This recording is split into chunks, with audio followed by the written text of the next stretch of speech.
Dire sur ce que vous avez dit pour vraiment mettre en avant la nature de ces compagnons. Et comme vous l'avez précisé, c'est vrai que c'était pas des gens qui recherchaient forcément la richesse. À la base, on voit aussi beaucoup que c'était des gens qui n'avaient pas de richesse, mais qui avaient en tout cas cet amour déjà en eux et qui ont reconnu l'amour dans la personnalité du Saint-Prophète sallallahu alayhi wa sallam. Donc il y a aussi, je vais prendre là un écrit du premier calife de l'Ahmadiyya qui dit ces choses. Si les princes croyaient, c'est parce qu'au commencement, si les princes croyaient uniquement en lui, on aurait estimé et dit que le succès de cet homme de Dieu était dû à leur pouvoir et à leur richesse. Les gens regarderont leur richesse, leur propriété, les amis et les relations de ces riches. Vu ces choses, ils ne pourront pas apprécier à sa juste valeur la puissance et le pouvoir de Dieu. Mais dès lors qu'ils voient ces gens indigents et sinistrés qui n'ont aucune richesse mondaine, puissance et pouvoir qui méritent d'être détruits, deviennent forts et puissants et détruisent ces princes, magnats et hommes d'affaires, alors sachez que la majesté et la gloire de Dieu deviennent visibles, éclatantes et manifestes. On voit bien que ces gens-là n'avaient rien au départ. Et du fait justement d'être en compagnie du Saint-Prophète sallallahu alayhi wa sallam, ce sont devenus des gens véridiques. Ils ont augmenté dans leur piété et dans leur amour pour le Seigneur, pour Allah. Parce qu'ils ont choisi une voie qui les a menés directement justement à cette croyance et à cet amour. Et c'était le Saint-Prophète sallallahu alayhi wa sallam. Il y a des anecdotes comme ça qu'on pourrait sortir, Inch'Allah, où il y a une qui me vient en tête, où le frère Tariq a quelque chose à dire sur cela. Oui, alors sur le dernier point de notre frère Thierry, je voulais dire que au départ, les Arabes, on sait tous que c'était une race qui commettait beaucoup de péchés, qui était une race barbare et sauvage, qui tuait des petites filles, qui commettait d'innombrables péchés. Et donc on peut se demander qu'est-ce qui leur a fait changer comme ça. C'est les enseignements du prophète. Et le Messie promis, il a dit dans le Qassida, en arabique, il a dit: ô bien-aimé Mohammed, tu as rencontré un peuple servile, comme il compare ce peuple comme des excréments d'animaux, mais tu les as transformés, tu les as rendus purs et précieux comme des lingots d'or. Et avec cette transformation, tu as transformé des centenaires, tu as redonné vie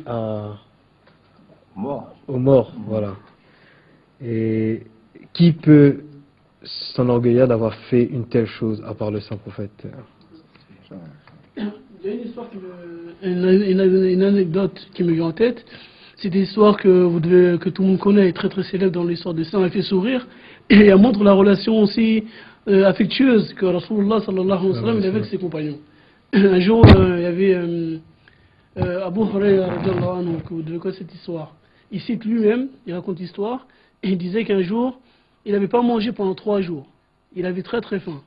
Et donc, il s'est tenu aux portes de la mosquée, et chaque personne qui passait, des compagnons bien sûr du Saint-Prophète qui passaient, il leur demandait l'explication d'un verset. Et ce verset en question traitait du fait de nourrir les pauvres. Et donc, il y a plusieurs compagnons qui sont passés. À un moment, Abu Bakr Siddiq, il vient à passer, et il lui dit: oh, Abu Bakr Siddiq, dis-moi, que signifie ce verset? Et Abu Bakr Siddiq lui explique. Il lui a expliqué le verset, et il s'en est allé. Et Abu Huraira, dans sa barbe, il se plaint en disant: mais moi aussi je comprends le verset en question, et je voulais lui faire comprendre quelque chose, mais il est parti. Omar ibn Khattab vient à passer aussi, il lui demande que signifie ce verset. Omar ibn Khattab lui donne l'explication. Pareillement, bon, il rentre à la mosquée, il passe son chemin. Abu Huraira, il n'est pas content, ils n'ont pas compris ce que je voulais. Et donc, le prophète de chez lui, de là où il était, il voit Abu Huraira, il lui dit, Abu Huraira entend une voix douce et affectueuse l'appeler. Et il se retourne, il voit que c'est Rasulullah qui lui dit viens ici. Il vient et lui dit est-ce que je vois que tu as faim? Il dit oui. Il dit nous n'avons rien à manger nous aussi à la maison, mais on vient m'apporter un bol de lait. Donc viens, non, va à la mosquée et ramène toutes ces personnes aussi qui ont faim comme toi. J'ai hésité le passage exactement avec les paroles de Abu Huraira qui se trouve dans Bukhari. Donc il dit une fois, il était resté sans manger pendant plus de 3 jours. Il se tint à l'entrée de la mosquée et vit Abu Bakr qui passait près de là. Il lui demanda la signification d'un verset du Saint-Coran qui enjoint de nourrir les pauvres.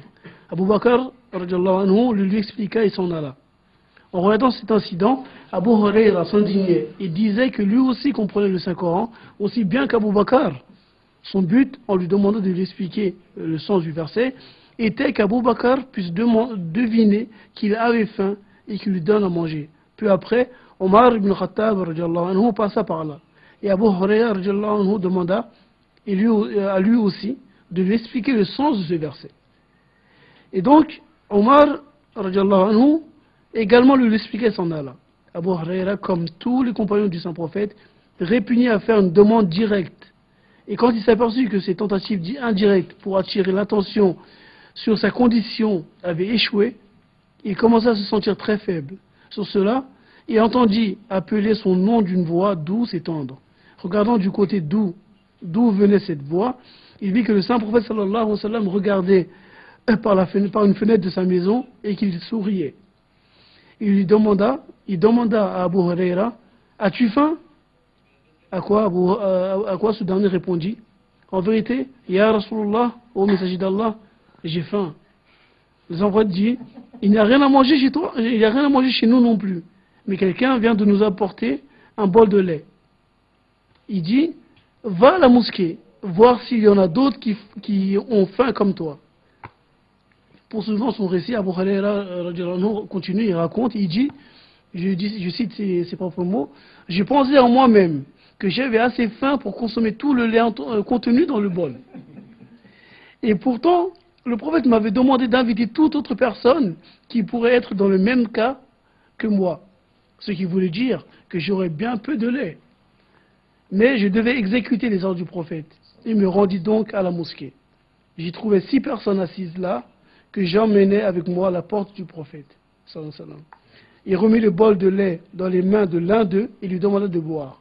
Quand il eut fini, et alors qu'il éloignait le bol de ses lèvres, le prophète insista pour qu'il bût une seconde fois, et puis une troisième fois, jusqu'à ce qu'il fût rassasié.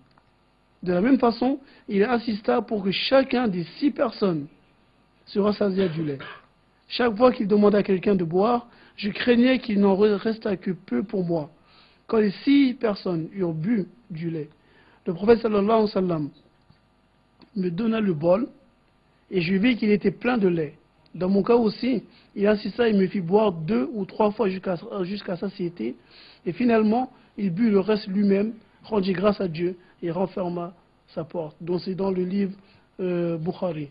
Et on voit à travers cette histoire l'affection que Rasulullah sallallahu alayhi wa sallam il avait et quel souci il avait aussi pour ses compagnons. Il cherchait à chaque fois, à travers le visage et l'état de ses compagnons, de voir s'ils n'étaient pas dans une situation de faim ou de difficulté pour essayer de leur apporter son aide. Et on voit à travers ça, ce qui montre encore une fois comment les compagnons, ils avaient ce respect, cet amour pour son prophète, c'est que, vous le voyez vous-même, c'est que quand une personne a faim, souvent, elle pense d'abord, elle, de manger, ensuite partager avec les autres. Lui, non. Non seulement lui-même, il n'a pas commencé à boire, il y avait 6 personnes. Ils ont tous bu, c'est après que lui, il a bu. Ça montre que le souci premier de Rasulullah sallallahu alayhi wa sallam n'était pas sa propre personne. Et c'est ce qui a fait, c'est ce qui fait que les compagnons avaient un tel amour et un tel rapprochement avec lui. Et surtout, il a inculqué, c'est là qu'on voit que non seulement il a enseigné des choses, il les pratiquait et ses compagnons aussi les pratiquaient. Et là, vous